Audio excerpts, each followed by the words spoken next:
My girlfriend, who swore she was working all weekend, was now on one knee, proposing to another man right there at the massive music festival I was attending. And the camera crew, with the instinct of seasoned sharks, instantly zoomed in, not on the overjoyed couple, but on my stunned face in the VIP section, clapping mechanically. The roar of the crowd, the pulsating bass, the dazzling lights, all of it blurred into a distant hum. On the colossal screen, larger than life, I saw her, Iris, my Iris, holding out a ring box. And the man smiling down at her, the man she was proposing to, was Leo, my best friend.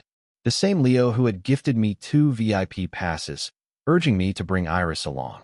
A flicker of triumph, then absolute horror, crossed Iris's face as the camera swiveled from them, settling on me. Her head snapped down, and she darted from the frame, likely fleeing to the nearest restroom. Because almost immediately, my phone began vibrating nonstop in my pocket, a relentless buzzing of calls and messages. I'd been so proud of Leo, watching him rise to stardom. He was the headliner of this festival, a rock icon, and I, Ethan, a mere dance instructor, marveled at his ascent. Just the other day, I'd texted Iris, "Free this weekend?" 3 hours later, a single word, no, then silence. I was used to her distance, her aloofness. I tried to bridge the gap with a friendly emoji and a carefully selected photo of a calico cat I'd captured that day. No response. I never knew if she saw it, or simply chose to ignore it. Sunday morning, I'd picked out my best, most stylish clothes and met Leo early at the venue. We settled into the artist's friends and family section. I offered a few polite nods and smiles to others around us, then found a quieter spot in a corner. The festival hadn't officially kicked off, but a few bands were already doing sound checks. When it was Leo's turn, I pulled out my phone, recording a short video, and sent it to our group chat. Replies came in fast. "Awesome," wrote Max. "He sounds incredible," added Alex. "He learned from me," Max quipped. "I was just as good back in the day."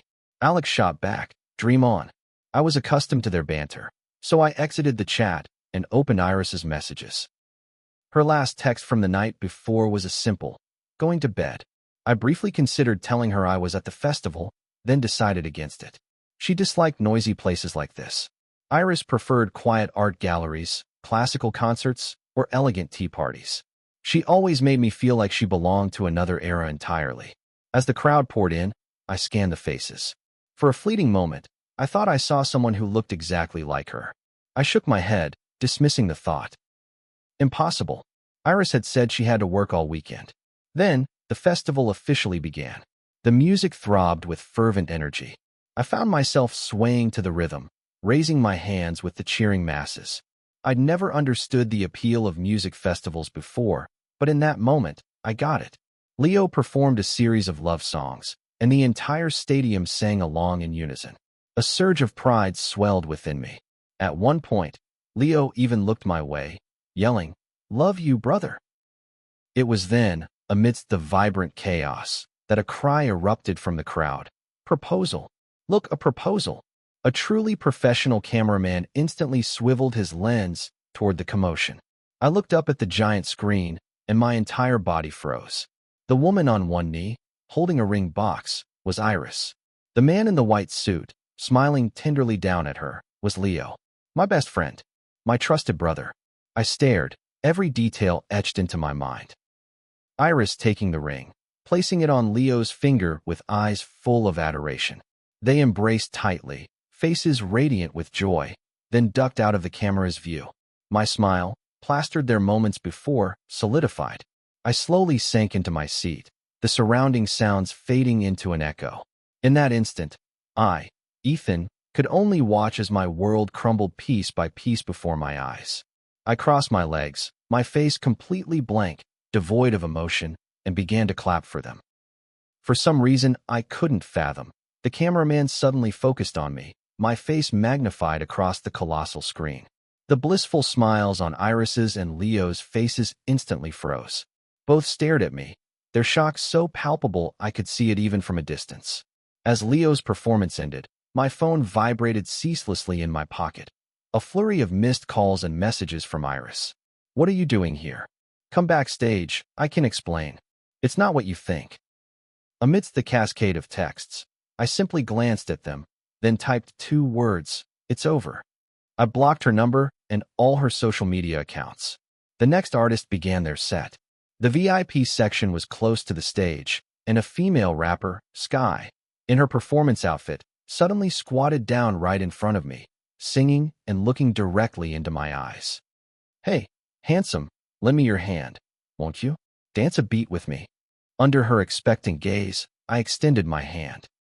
She took it, pulled me to my feet, and led me toward the center of the stage. At the same moment, I saw Iris return to her spot in the crowd, hand in hand with Leo, her eyes icy as they followed me. "Your friend said you know this dance," Sky whispered into my ear. I understood instantly. It had to be Leo's doing. I nodded, and with the instinct of a professional dance instructor, I easily fell into sync with her, executing the viral dance flawlessly. As the performance ended, I was naturally guided backstage. Leo started to say something the moment he saw me, but I cut him off. "She and I are done." I interrupted, sitting down next to him, nodding to the other musicians. Leo looked at me, worried. "Are you really going to just give up on her? You've chased her for years." I offered a faint, humorless smile, but before I could reply, Leo continued, "She's toxic, man. I'm going to write a song to trash her."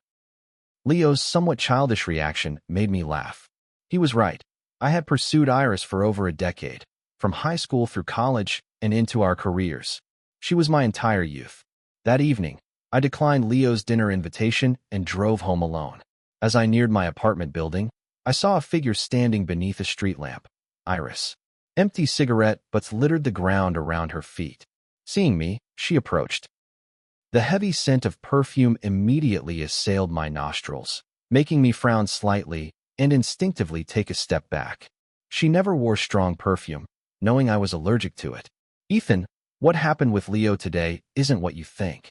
She called me by my full name, Ethan Black, but referred to Leo simply by his first name. The distinction tightened my chest. Iris continued to try and explain, but I realized I couldn't connect the woman in front of me with the girl I had loved all those years ago. Memories flooded back. The first day I transferred to her high school. I stood outside the classroom, waiting for the teacher to call me in for introductions. Through the window, I saw Iris sitting in the back row, posture perfectly straight, listening intently.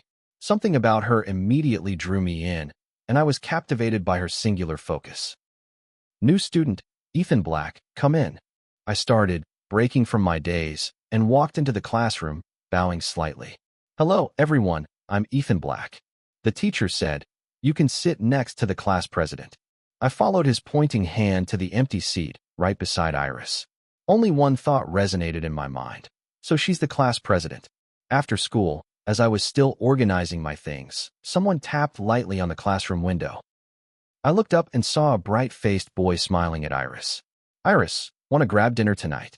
I lowered my head, continuing to arrange my desk, while Iris nodded acceptance. A month later, I learned that the boy was Leo, her childhood friend, a few years older than us.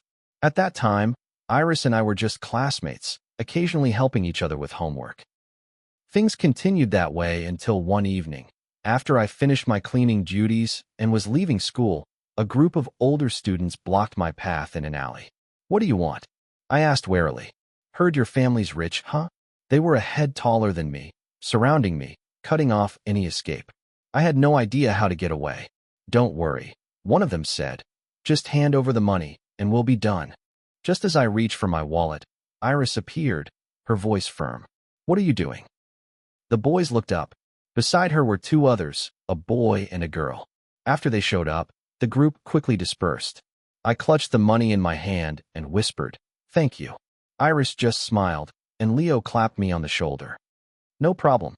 From now on, walk with us, it's safer."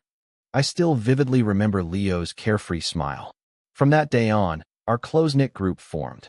Me, Leo, Iris, and her older sister, Jade. Now, seeing Iris standing before me, her eyes filled with a desperate, unfamiliar look, I was reminded of how desperate Jade had once looked. "Iris, what's between you and Leo no longer concerns me. We are finished." I tried to walk past her toward the stairs, but she grabbed my arm. When I turned back, the dark circles under her eyes still made my heart ache.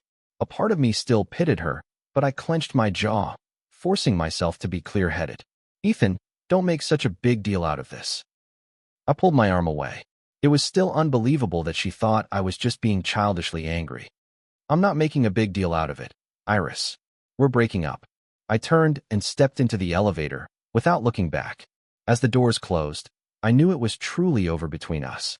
The proposal video from the festival quickly went viral, bringing with it the clip of me dancing with the rapper. Some online detectives had tracked down my accounts, causing my follower count to skyrocket. Thanks to this unexpected attention, I started receiving invitations to choreograph for famous artists. But at the same time, those who knew about Iris and me began to gossip. Is that the dancer whose girlfriend proposed to someone else? The rumors exploded again. Friends from high school and college started texting me.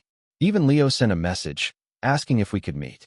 We agreed to meet at a restaurant the four of us, me, Leo, Iris, and Jade, used to frequent. Leo was still wearing his crisp white suit, looking as handsome as ever. As soon as I sat down, someone approached him, asking for his number. Leo declined, just smiled, and handed me the menu. No need. I'm on a diet these days, I said. Leo put the menu down and looked at me. Ethan, what happened between Iris and me isn't what you think. You know, I love Jade. That proposal was just a plan to get her to show up. You misunderstood. Iris really loves you. I lowered my head, silent. Misunderstanding or not, there was no salvaging my relationship with Iris. That day, I went home feeling utterly empty and exhausted. It had taken me too long to realize that Iris and I were simply not the same kind of people. The love I needed wasn't the kind she could give. When one person is always giving in a relationship and never receiving, eventually, only exhaustion remains. We're broken up, I said firmly. Leo paused. Perhaps Iris hadn't told him. So, there's nothing else to say? If there's nothing else, I have to go. I have a new choreography to rehearse. I picked up my bag and stood to leave the restaurant. But as I stepped out, I stopped short. Standing before me were Iris and Jade. Ethan, long time no see. Jade greeted me, her voice confident and her demeanor as nonchalant as ever. I offered a faint smile, intending to walk past them, when Iris unexpectedly grabbed my hand. I looked at her, surprised. I don't make a habit of having dinner with ex-girlfriends, I said, my voice calm. Let me drive you home. It's raining heavily outside. Taxis will be hard to find, she said softly. I glanced at the window at the end of the hall. Indeed, the rain was pouring down. No need. I'll ask Leo to pick me up. He's nearby. I refused, then messaged Leo. Less than a minute later, he called back. Don't go anywhere. I have a friend nearby. She can wait for you. I waited at the main entrance, and a sleek, shiny red sports car pulled up in front of me. The driver was none other than Sky, the rapper I'd danced with at the music festival, the one everyone on social media was buzzing about. She lowered the window, a radiant smile on her face. Get in, handsome. I hesitated for a moment, then climbed into the car. With her fiery red hair, Sky stood out against the misty, rainy night. I glanced at her, and she chuckled. Nice, right? Just dyed it last night. Yeah, it suits you, I replied concisely. She cast a sidelong glance at me, narrowing her eyes playfully. Hey, handsome, my record label is hosting an event this Saturday. Want to be my special guest? Being called handsome by someone like Sky made me a little flustered. I checked my calendar, saw I was free, and nodded. It was a good opportunity to capitalize on the surging attention. After all, we're here, handsome. I'll pick you up on Saturday, okay? She said, stopping the car in front of my dance studio. I smiled faintly and nodded. She kept calling me by that teasing nickname, making me feel both embarrassed and amused. After going inside, I texted Leo to say I was safely back at the studio, then continued practicing my choreography. By the time the practice ended, the rain had stopped. I walked home slowly, and as if by some cruel twist of fate, I ran into Iris again. Ethan, after you left, Leo was recognized, and social media is attacking him fiercely. Can you post something to explain and help him? As a favor for when he saved you before. I closed my eyes, exhausted, then nodded slightly. Fine, but don't ever bother me again. Back home, I posted a short, concise announcement. Iris and I broke up that day. There was no third party involved.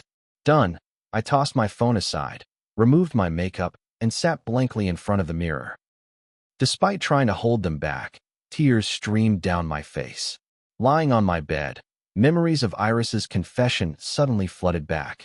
Ethan, I may not be perfect, and I'm not good with words, but I promise to treat you well. Let's be together.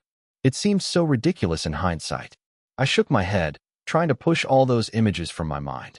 Tomorrow, I had a dance class. I couldn't show up with swollen eyes. My phone on the nightstand vibrated. It was Leo calling. Hey, she forced you to post that, didn't she? She's clearly just using you. You're too kind. That's why this happened. She always looks so innocent. Who would have thought? At least someone was entirely on my side. I managed a weak smile. It's okay, Leo. I posted it willingly. Besides, it's midnight. Aren't you home yet? Hello? Hello? The signal seems weak. I'm losing connection.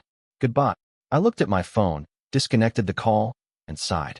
All right, I'll let it go this time.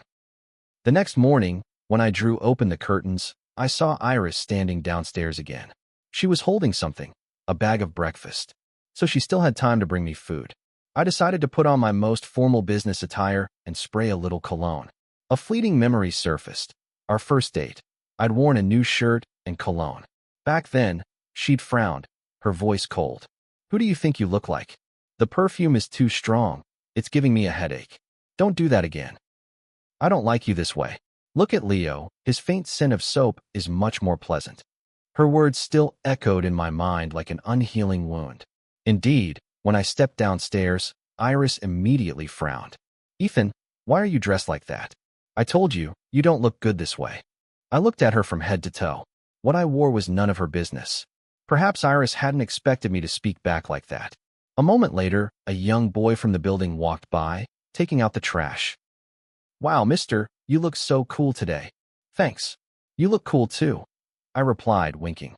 I glanced at Iris, my eyes saying, see? I look great.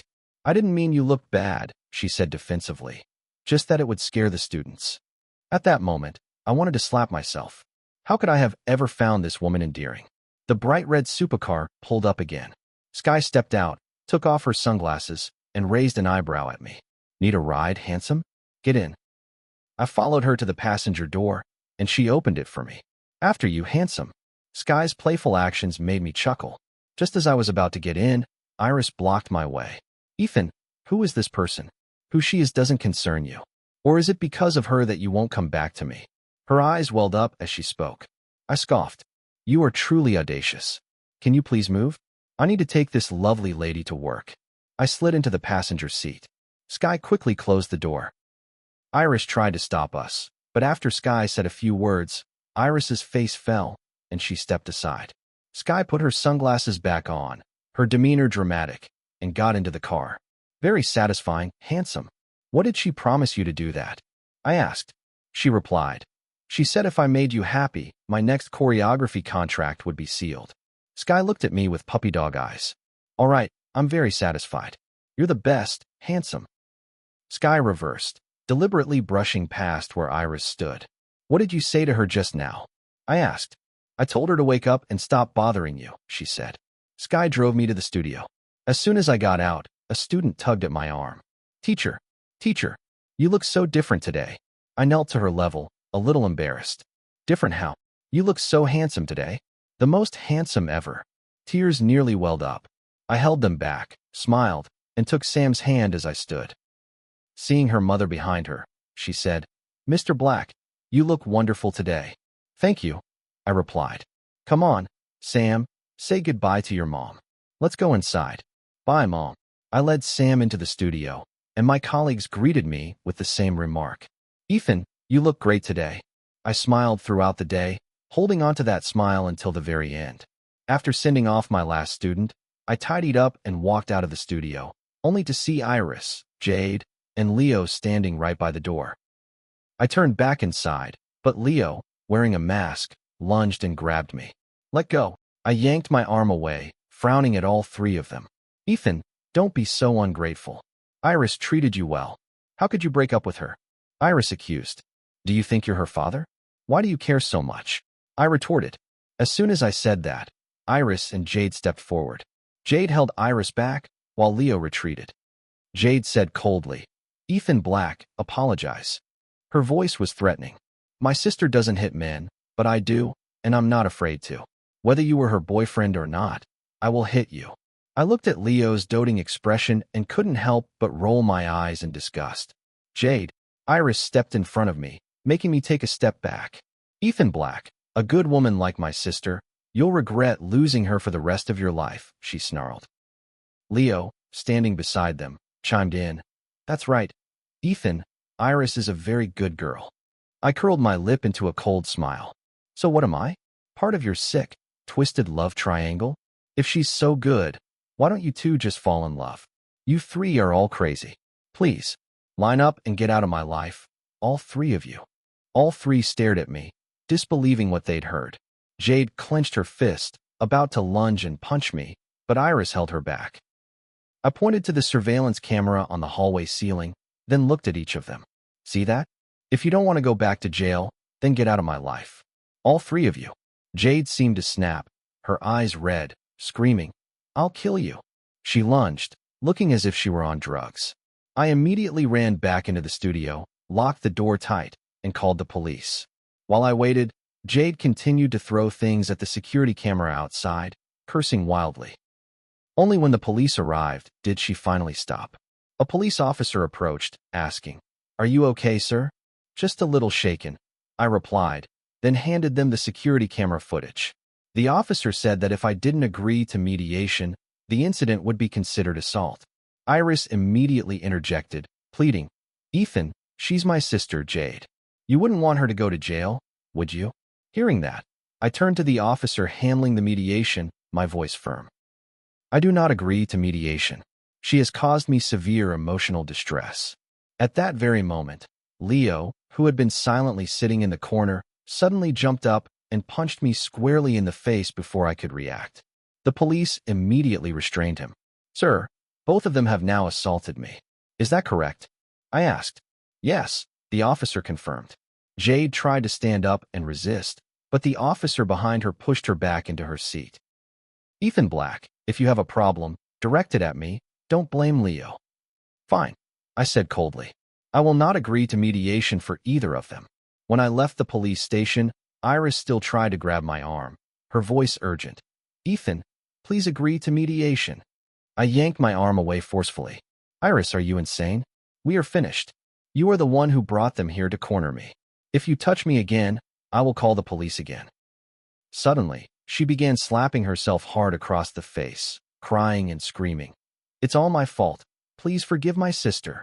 Passers-by started gathering, watching.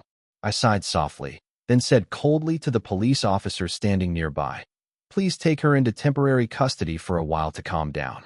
With this kind of behavior, I truly don't dare go home. All right, we'll handle it, the officer replied. The police led Iris away in a dazed state, and only then did I feel a sense of relief. I walked outside and got into Leo's car. No, Leo had asked Kai to pick me up. Sitting in the car, I recounted to Kai what had just happened. Those three are truly insane, I said. They know where you live. That's dangerous. Listen, sell that apartment, buy somewhere else. You have money now. I just saw a newly opened condominium complex that's spacious and close to your studio, Kai said, his voice serious. I nodded. Okay, I'll talk to my parents when I get home. As soon as I arrived, my parents rushed out to greet me, anxiously checking me all over. Are you okay? Ethan, that Iris girl is no good, my mother said angrily. I'm fine, don't worry, I replied. All right, let's eat first, my father interjected. I walked into the kitchen to find the dining table spotless and empty. Your son craved takeout. So we ordered it already, my mother explained. That's right, son, tell us what you want to eat. Dad will give you money to take Kai out too. My father added, chuckling. Kai and I looked at each other and laughed helplessly. In the end, I went to grab instant noodles, and Kai washed the vegetables. As always, self-sufficiency was still the most essential thing. That night, I ordered a new security camera and sent my resignation letter to my boss, along with an apology for the incident. But he just waved his hand, saying firmly, Ethan Black, I can't lose you. Take a month's leave, with full pay. We're moving to a new studio anyway. My boss said decisively, then patted my shoulder as if to reassure me. The next day, Kai dragged me to look at a new apartment. It was spacious, bright, and quite close to the studio. That very day, we signed the purchase agreement and called a moving service. As I carried the last item downstairs, I bumped into my former young neighbor. "Mister, are you moving? Can we be friends?"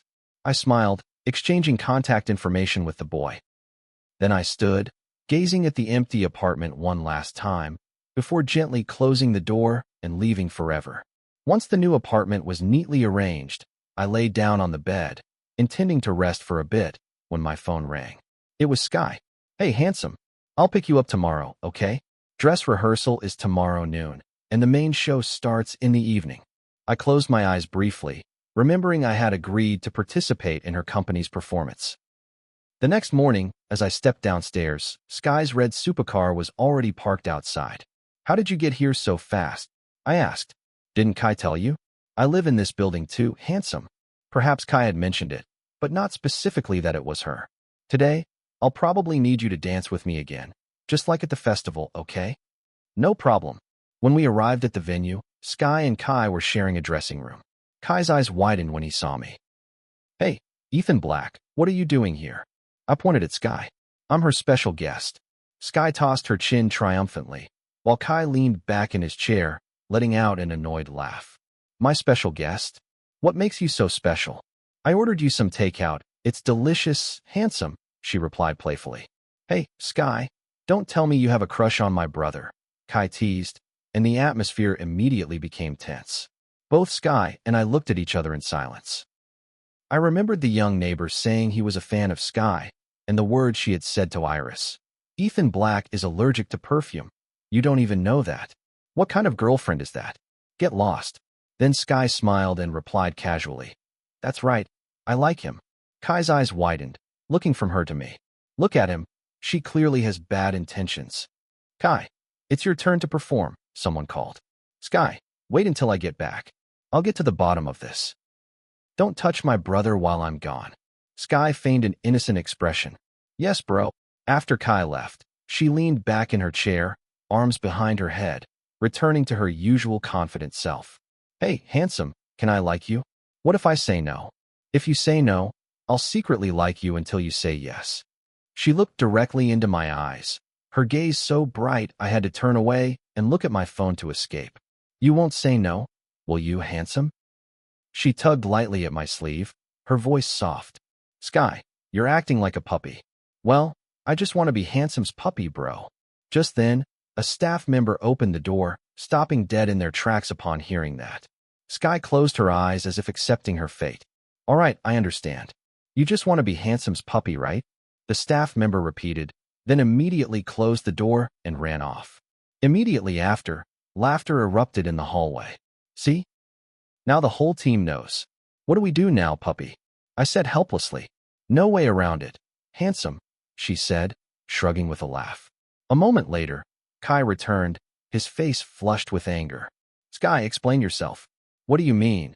Just want to be handsome's puppy?" "It's exactly what you heard," she replied innocently, then stood up and took my wrist. "He and I are going to the dress rehearsal. Be good and wait here, little brother." In front of Kai, Sky pulled me straight to the stage.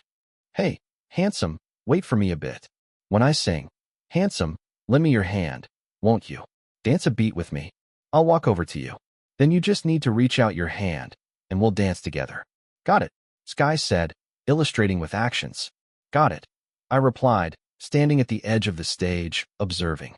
The crowd of fans had already gathered quite a bit, and when Sky stepped out, the cheers nearly shook the entire stadium. After the dress rehearsal, we returned to the dressing room. Kai was waiting, scowling, his eyes shooting daggers at both of us. "Sit down, both of you." He practically forced me into a chair, then pulled out a stick from who knows where and sat opposite us, as if interrogating criminals. "Listen, Ethan Black, I know you're still upset about the breakup and want to find a hot girl to spite that witch Iris. But listen, Sky might be genuine, but do you know who you're hurting? My little brother, that's who." I looked at my best friend, who was speaking in a voice so serious it was almost funny.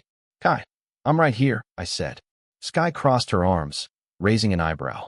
"Hey, Kai, what harm is there in me liking your brother? Isn't it better to have more people who love him?" Now, little brother, calm down and get out of here, Kai shouted, pointing to the door. I thought you were my friend, and now you're trying to hit on my brother? No way. Get out. I put my hand to my forehead. These two were truly the most chaotic pair I'd ever seen. Nothing's happened between us yet, I interjected. Don't agree to her, please, Kai pleaded, his face almost desperate. Just then, my phone rang. I raised my hand, signaling them to be quiet. Hello. Ethan, Iris is drunk at the bar. Can you pick her up? A friend of hers said. We're broken up. Goodbye. I replied, then hung up.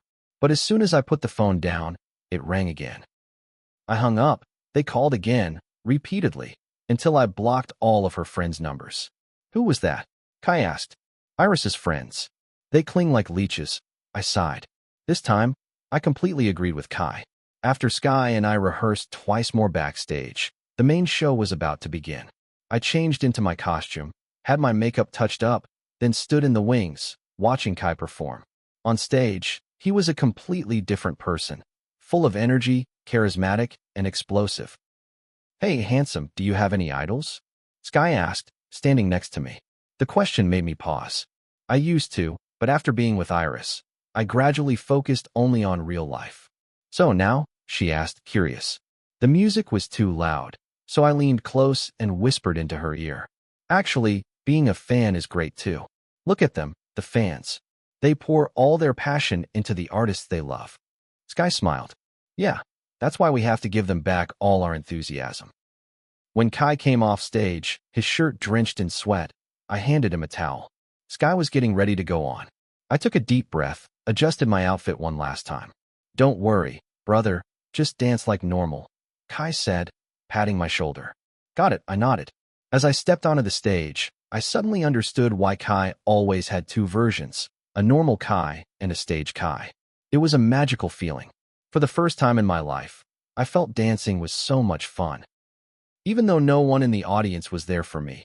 No, there was one person, Kai. He stood in the middle of the crowd, shouting my name in a sea of people, as if cheering for the biggest star in the world. Sky still had to continue her performance, so I left the stage. Kai pulled up a chair and held out his phone. Look, I recorded your solo part. I watched the video he sent to the group chat, replaying it until I unconsciously saved it to my phone and posted it on my social media. Not long after, a friend sent me a screenshot of Iris's latest post. So you broke up with me just to be with her? I admit, I'm not perfect. I just looked at those words, and an infinite coldness and weariness flooded my heart. But I truly loved you with all my heart. I never forgot to give gifts on special anniversaries, always sent you money on holidays. I know it's what I should do, but I truly love you. I will continue to watch over you from afar. Iris's post was full of vague hints, but it was nothing short of a public declaration that I was a terrible betrayer, and she was the pitiful victim. She's driving me insane, Kai shouted in a voice message. I can't take it anymore. I commented that she was crazy, and she deleted the comment and blocked me. What is wrong with her? I heard, and could only sigh. He sent a few more clips, his voice full of indignation. My only regret is not slapping her a few times when we broke up. Youth is precious, but slapping Iris would have been just as precious. I didn't respond to Iris's post, but a few days later, one of her friends reshared a letter about an ex-lover and tagged me directly. She truly loved him to death, the caption read. Immediately, my inbox and comment section were flooded with strangers, mostly women. They were angry and venomous.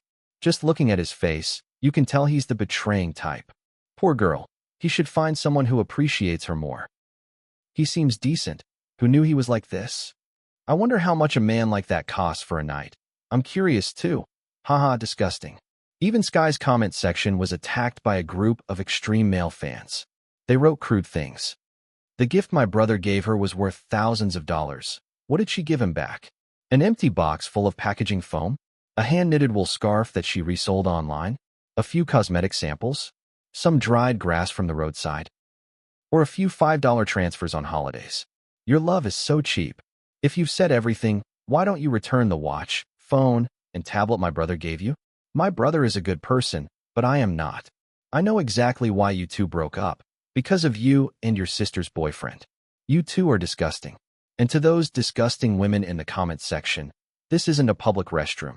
If you can't find a mirror, look into your own urine. Kai, utterly enraged, posted a rebuttal, listing all the facts, and the online war of words immediately climbed to the top of trending topics.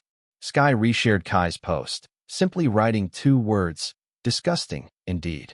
Soon after, my boss, colleagues, parents, students, and even old friends all shared Kai's post. I remained silent, because at that moment, only one thought consumed my mind. How was I so enchanted that I wasted my entire youth on a person like that? My youth was truly thrown away into the hands of a wolf in sheep's clothing. Not long after, Iris's friend deleted her post. A mutual friend messaged me, saying Iris had also deleted her own post. Things gradually calmed down. All my friends called to comfort me, but after so much hurt, I felt only emptiness, no emotions left. After Jade and Leo were released, they tried to cause trouble at my old apartment again. But they didn't know the apartment now had a new owner, a giant man over 6 feet 2 inches. When Jade knocked on the door, he happened to be coming home from work, and the result was that he gave them both a thorough beating. I learned about this from my old young neighbor. My life slowly returned to normal, until one day, I saw my favorite high school band announce a tour. Mom, Dad, Kai, help me get tickets. I have to see my idols once in my life. On the day tickets went on sale, the 4 of us, me, my parents, and Kai, sat around the dining table, eyes glued to the screen. When the system opened for sales, everyone rushed to buy at once. I can't get into the page. Can't complete payment. Sold out. All gone. I sighed, my heart sinking. It seemed fate wouldn't give me a chance to see my favorite band again. But right after, a message popped up. It was from Sky. Hey, handsome. I got a ticket. The message was accompanied by a photo of a concert ticket, and the name printed on it was Ethan Black. Sky got a ticket.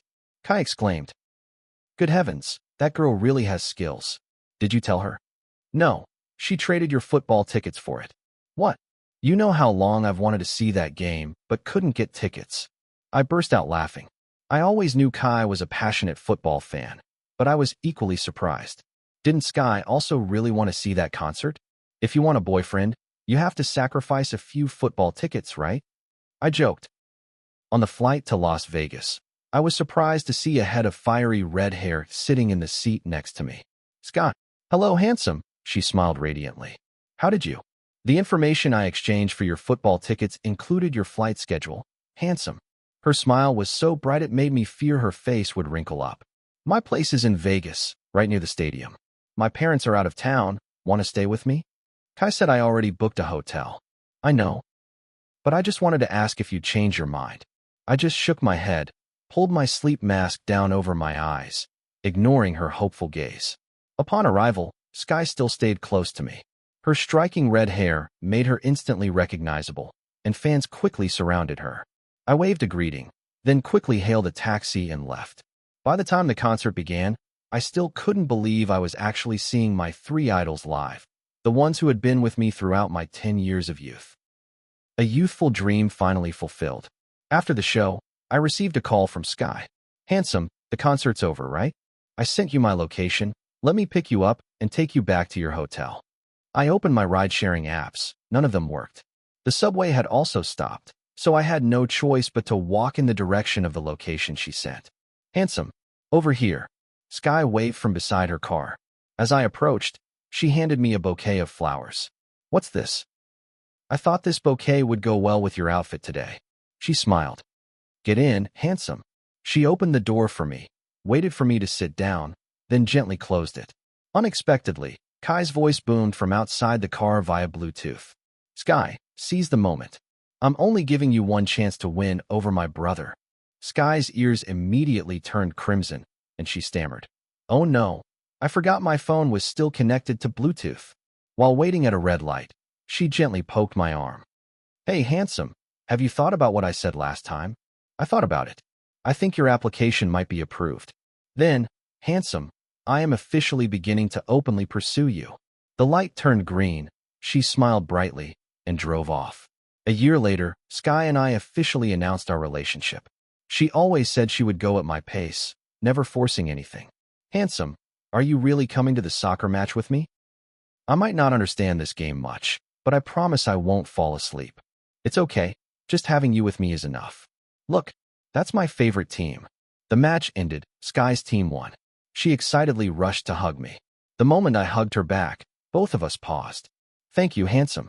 Handsome, do you want to be my boyfriend? I know it's sudden, but I'm serious. Then she frantically waved her hands. Wait, no, don't answer now. There should be flowers, a romantic setting. This is too abrupt. She scratched her head, adorably flustered. I chuckled. What was that? What did you say? I said yes. I'll be your boyfriend. Throughout the past year, Sky had always treated me with all her heart. She gave me flowers every time we met, sometimes small gifts. She cared about my parents and even won Kai completely over to her side. But most importantly, I had truly fallen in love with her. As Sky publicly announced our relationship on social media, I was on my way home when a friend sent me a message. Iris is gone.